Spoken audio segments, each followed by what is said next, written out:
60ତମ Jnanpith award announcement ହୋଇସାରିଛି। Tamil writer ଆର୍ ଭୈରାମୁଥୁଙ୍କୁ ଏହି ଆୱାର୍ଡ଼ଟା ମିଳିଛି ଏଇଥର। ଆଉ ଏଇଟା ପୂର୍ବରେ 22ଟା ଲାଙ୍ଗୁଏଜରେ ଯେଉଁଟା 8th ସିଡ୍ୟୁଲ୍ରେ ଲିଷ୍ଟେଡ଼ ଅଛି ସେଇଥିରେ ଦିଆ ହେଉଥିଲା। ଏବେ ଆଡ଼୍ ହେଇଛି 2013ରେ ଇଂଲିଶ ଲାଙ୍ଗୁଏଜଟା। ମାନେ ଏବେ ଟୋଟାଲ 23 ଲାଙ୍ଗୁଏଜରେ ଏଇ ଜ୍ଞାନପୀଠ ଆୱାର୍ଡ଼ ଦିଆ ହେଉଛି। 11 ଲକ୍ଷ ଟଙ୍କା ସହିତ ମାତା ବାଗଦେବୀଙ୍କର ପ୍ରତିମା ଆଉ ମାନପତ୍ର ପ୍ରଦାନ କରାଯାଇଥାଏ। ଏହି ଆୱାର୍ଡ଼ଟା ପ୍ରେସିଡେଣ୍ଟ ଦ୍ରୌପଦୀ ମୁର୍ମୁ ଦିଅନ୍ତି।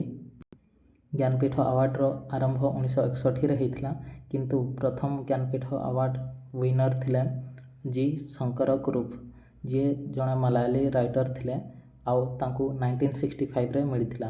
ଜ୍ଞାନପୀଠ ଆୱାର୍ଡ଼ର ଫାର୍ଷ୍ଟ ଫିମେଲ ରିସିପିଏଣ୍ଟ ହେଉଛନ୍ତି ଆଶାପୂର୍ଣ୍ଣା ଦେବୀ, ଯିଏ ୱେଷ୍ଟବେଙ୍ଗଲର ଥିଲେ। ସେ କେଉଁ ଲେଖା ପାଇଁ ପାଇଥିଲେ ନା ପ୍ରଥମ ପ୍ରତିଶ୍ରୁତି ପାଇଁ।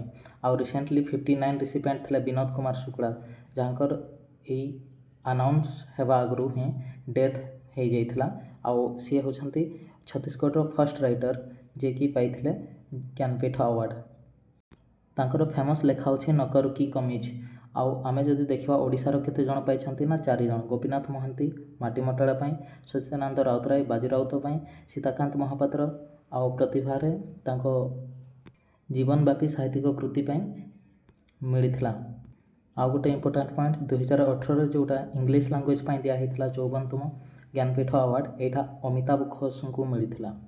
ଧନ୍ୟବାଦ।